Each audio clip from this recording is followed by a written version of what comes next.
Jimat itu adalah pernah terjadi pada zaman Sayyidina Abdullah bin Umar dan lainnya, adalah diberikan untuk anak-anak kecil yang belum bisa membaca,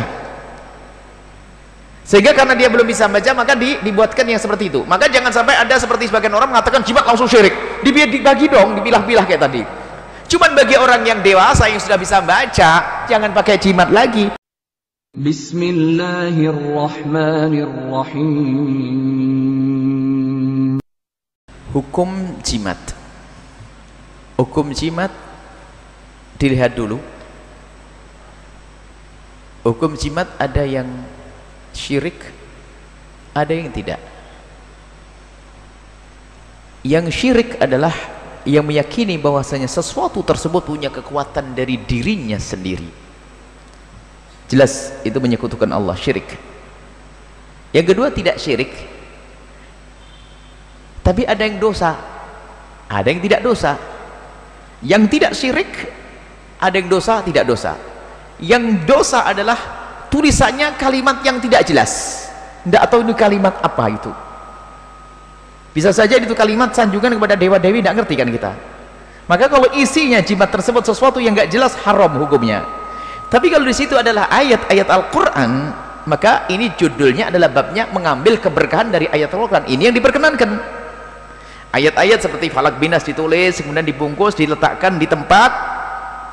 Ini adalah untuk menjauhkan kita dari gangguan jin, gangguan setan dan sebagainya. Ini adalah yang bukan dosa, karena ayat Al-Quran benar kalimatnya. Sebab Al-Quran di mana saja jadi sebab keberkahan. Baik. Jadi yang kedua ini, yang pertama dosa kalau tulisannya nggak jelas, nggak karu-karuan. Itu bisanya huruf-huruf ini, tak taunya ini bisa saja ini adalah nama dewa-dewa ditulis, kan nggak ngerti kita. Tapi harus jelas. Kalau jelas tulisannya, maka jimat itu adalah bukan termasuk sesuatu yang dosa. Jadi diperkenankan. Cuman apakah semestinya kita melakukan itu?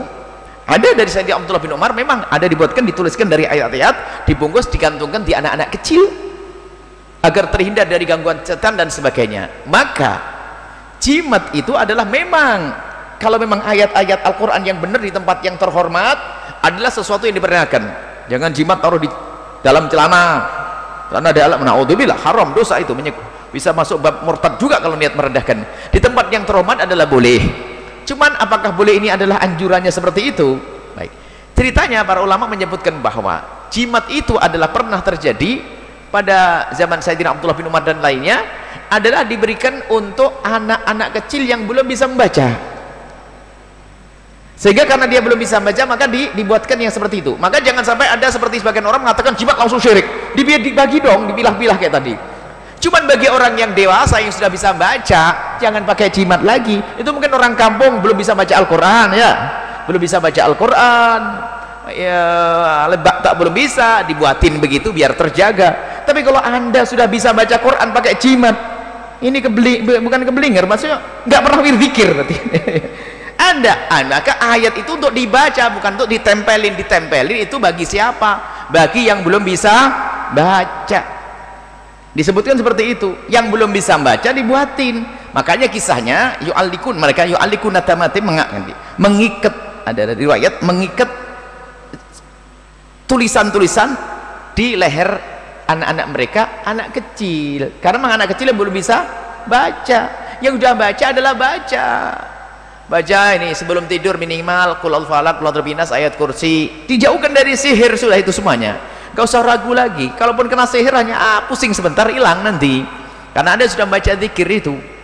Jangan khawatir, kalau resep dari Nabi itu mujarrab, tidak usah ragu resep dari Rasul sallallahu alaihi wasallam. Jadi itu artinya tidak salah kalau itu tulisannya benar. Kalaupun anda sudah baca Al-Quran pakai itu, tidak dikatakan salah.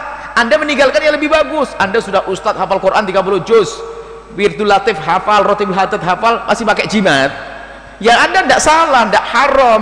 Cuman pelurunya itu loh, zikirnya, bukan simpenan anda.